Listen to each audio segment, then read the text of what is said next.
जय श्री कृष्णा। दर्शकों, आज हम आपको लिए चलते हैं गोकुल रमण रेती धाम, जो मथुरा से लगभग 10 किलोमीटर की दूरी पर स्थित है। यहाँ जाने के लिए आप अपनी कार के अलावा मथुरा से टेम्पो या टैक्सी से भी जा सकते हैं। और यहाँ का जो रास्ता है वो बहुत ही बढ़िया रास्ता है। आपको किसी भी प्रकार की असुविधा यहाँ नहीं होगी।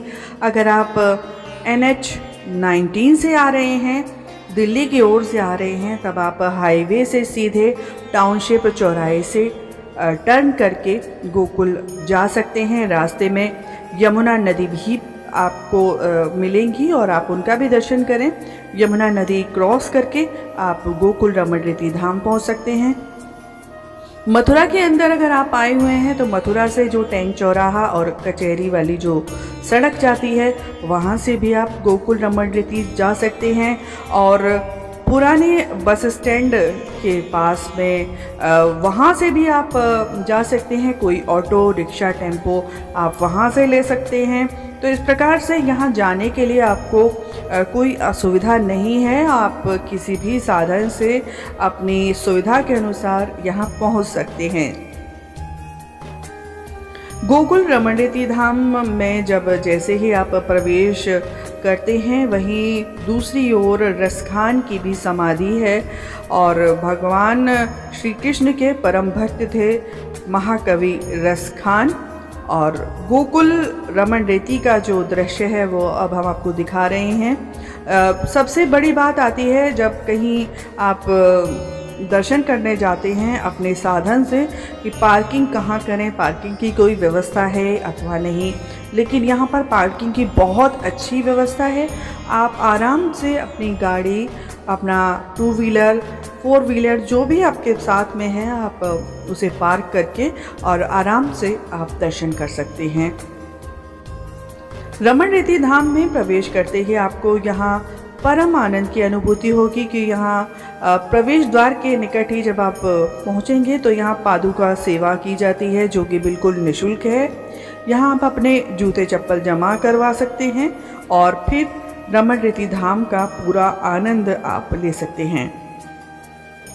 तो चलिए, सबसे पहले आपको रमण रेती धाम में भगवान रमण बिहारी के दर्शन कराएंगे। और रमण बिहारी के दर्शन कराने के साथ साथ यहाँ कुछ अन्य मंदिर भी हैं।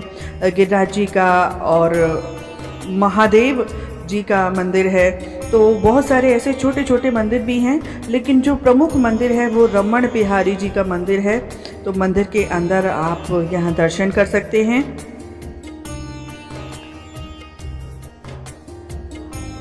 रमण बिहारी जी की प्रतिमा का दर्शन, साथ में हनुमान जी की प्रतिमा का दर्शन, और रमण रेती धाम में जो पूर्व में काष्णी गुरु रहे हैं उनकी यहाँ प्रतिमाएं हैं, उनका भी आप दर्शन कर सकते हैं। रमण बिहारी जी के प्राचीन मंदिर के जर्जर होने के कारण नए मंदिर में अब रमण बिहारी जी विराजित हैं। मंदिर में भगवान श्री कृष्ण और श्री राधा जी की अष्टधातु की मूर्ति है। सन 1978 में आई हुई बाढ़ से पहले रमण रेती में केवल यहाँ रेत ही रेत हुआ करती थी, और रमणीक वन में कदम्ब, पीपल इत्यादि के वृक्ष सुशोभित थे। और इस समय भी आप वृक्षों से खूब हरा भरा इस स्थान को पाएंगे और खूब सारी रेत, जिसमें चलने का आनंद आपको बहुत आएगा। और ये रेत बड़ी ठंडी होती है, लेकिन जब गर्मियों का समय होता है तब यहाँ पर भी चलने में असुविधा ना हो, इसके लिए भी व्यवस्था यहाँ कुछ मैटिंग वगैरह के माध्यम से की जाती है। तो ये जो दृश्य आप देख रहे हैं, ये बहुत ही सुंदर यहाँ के ये दृश्य हैं। ऐसा भी माना जाता है कि प्राचीन काल में यहाँ प्रसिद्ध संत आत्मानंद गिरी जी आए थे और भगवान श्री कृष्ण ने उन्हें साक्षात दर्शन दिए थे इस स्थान पर, और इसलिए इसको सिद्ध स्थान भी माना जाता है। यहाँ आने वाले दर्शनार्थी रमण रेती की जो रज है, जो यहाँ की मिट्टी है, उससे तिलक करके श्री कृष्ण भगवान के चरण रज की अनुभूति करते हैं, आनंदित होते हैं। और भगवान श्री कृष्ण ने बाल्यावस्था में यहाँ पर लीलाएं की हैं बलदाऊ के साथ, अपने सखाओं के साथ वो यहाँ खेलने के लिए आया करते थे। और एक दिन जब यहाँ पर रमण बिहारी खेल रहे थे तब गोपियों ने उनकी जो गेंद थी वो चुरा ली, तो उन्होंने रेत की ही गेंद बना ली। और इसीलिए यहाँ पर लोग भगवान श्री कृष्ण के चरण बनाते हैं, रेत की गेंद बनाते हैं, खेलते हैं, एक दूसरे के ऊपर रेत डालते हैं। और कुछ भक्तजन यहाँ आकर लौटते हैं, ब्रज की रज में लौटते हैं। आपको लग रहा होगा कि ऐसा क्यों हो रहा है, तो ऐसा इसलिए कि ऐसी भी भक्तों की जो मान्यता है कि यहाँ आकर इस ब्रज रज में लेटने से हमारा शरीर पवित्र हो जाता है, हमारे शरीर के जो दैहिक दैविक भौतिक जो पाप संताप हैं, हमारे शरीर के जो कष्ट हैं वो दूर हो जाते हैं। तो इस प्रकार इस अनुभूति के साथ यहाँ ब्रज की रज में जो है लोग यहाँ लेटते हैं। और यहाँ पर जैसा कि हमने पहले ही बताया कि कोई भी व्यक्ति यहाँ जूता चप्पल पहनकर यहाँ प्रवेश नहीं करता। इस ब्रज की रज का बड़ा महत्व है। कई लोग इस ब्रज की रज को अपने साथ भी रखते हैं, अपने साथ अपने लेके जाते हैं। तो ये भावनाओं की बात है, विश्वास की बात है। और इस ब्रज की रज में चलने में आपको कहीं कोई कंकड़ पत्थर नहीं मिलते, बड़ी सुविधा के साथ में आप यहाँ चलेंगे और बहुत ही आनंद आपको यहाँ आएगा।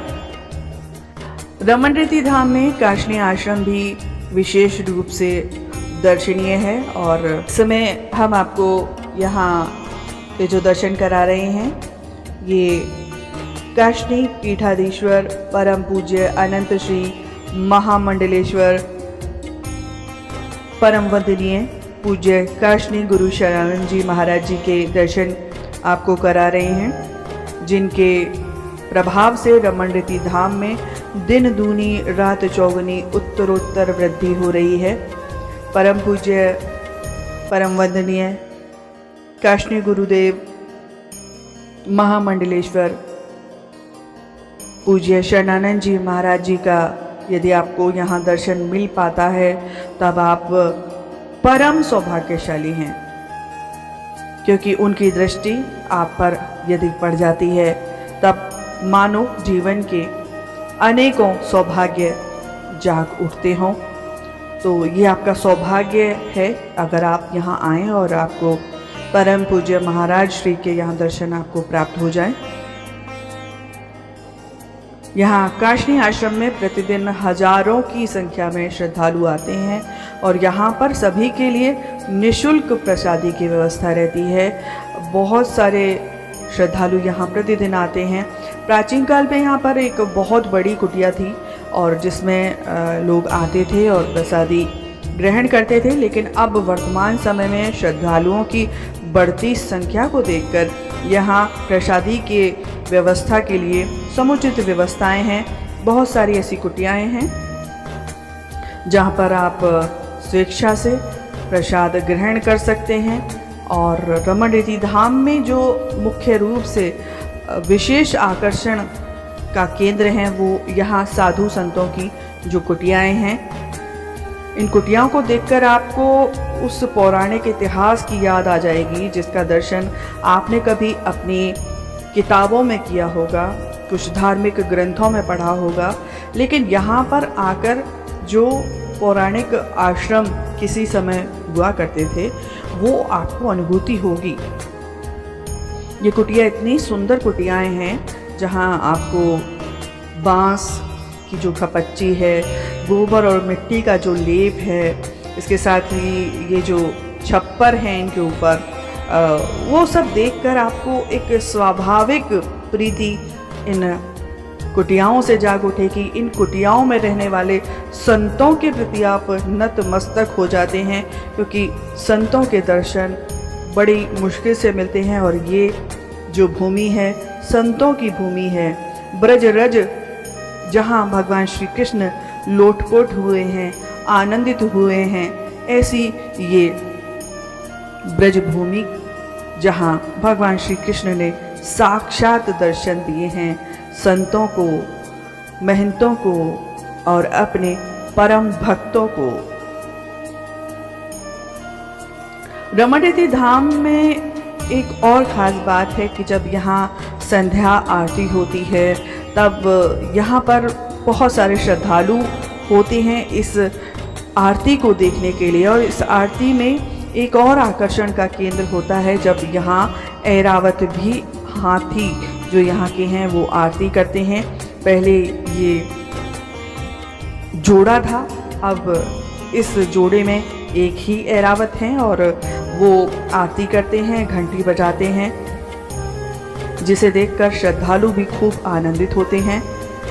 रमणरेती धाम में जब आप परिक्रमा करेंगे, परिक्रमा करने का भी विशेष पुण्य है और इस परिक्रमा को करने का विशेष तिथियों में भी विशेष महत्व माना गया है। इसलिए जो श्रद्धालु यहाँ आते हैं इसकी परिक्रमा भी करते हैं। यहाँ रमण सरोवर भी है जहाँ आकर श्रद्धालु स्नान करते हैं। जिन्हें स्नान नहीं करना वे यहाँ कुछ पल बैठकर आनंदित होते हैं। यहाँ जलचरों के लिए भोजन की भी व्यवस्था रहती है, जिसे आप सेवा के रूप में यहाँ के जो लोग जो दाने की व्यवस्था को देखते हैं उनसे कुछ राशि देकर उस सेवा को कर सकते हैं। जलचरों के लिए आप जो आटे की गोलियां हैं उन्हें डाल सकते हैं। रमण सरोवर के पास ही बहुत सुंदर पार्क है। यहाँ पर बच्चे बड़े सभी लोग आते हैं, झूलों पर झूलकर खूब आनंदित होते हैं। साथ ही साथ यहाँ बहुत सुंदर पाषाण प्रतिमाएं भी हैं जिन्हें देखकर आपका मन प्रफुल्लित हो उठेगा। अगर आप किसी पर्व पर जब यहाँ आएंगे, गुरु पूर्णिमा या फागुन का जो उत्सव का जो समय होता है, तब यहाँ पर विशेष रूप से जो श्रद्धालु हैं उनकी संख्या और ज़्यादा बढ़ जाती है और उनके ठहरने की व्यवस्था के लिए फिर टेंट इत्यादि की भी व्यवस्था की जाती है। और तब आप यहाँ आना चाहें तो आप यहाँ ठहर सकते हैं, रुक सकते हैं। और विशेष रूप से ये जो स्थान है वो ऐसा स्थान है जहाँ आप एक बार आएंगे तब आप बार बार आना चाहेंगे। रमणरेती धाम में जब आप प्रवेश करते हैं तो उसके ठीक सामने एक अभयारण्य भी है जिसमें आपको बहुत सारे जीव जंतु देखने को मिलेंगे, जैसे हिरण है, बारहसिंगा है, मोर, खरगोश इत्यादि। ये सारे जीव जंतु यहाँ पर रहते हैं, स्वेच्छा से यहाँ विचरण करते हुए आपको नज़र आएंगे। और आप इनके अगर सेवा के इच्छुक हैं तो यहाँ भी आप दाने की जो सेवा है वो कर सकते हैं। कुल मिलाकर हम ये कह सकते हैं कि यदि आप रमणरेती धाम आते हैं तब आप अपने परिवार को धर्म, अध्यात्म, प्रकृति, पर्यावरण सभी से जोड़ सकते हैं। दर्शकों, अगर आप हमारे वीडियो को पहली बार देख रहे हैं, यानी आप हमारे चैनल पर पहली बार कोई वीडियो देख रहे हैं, तो आप हमारे चैनल को सब्सक्राइब कर दें। और यदि आपको हमारा वीडियो पसंद आया है तो वीडियो को लाइक करें।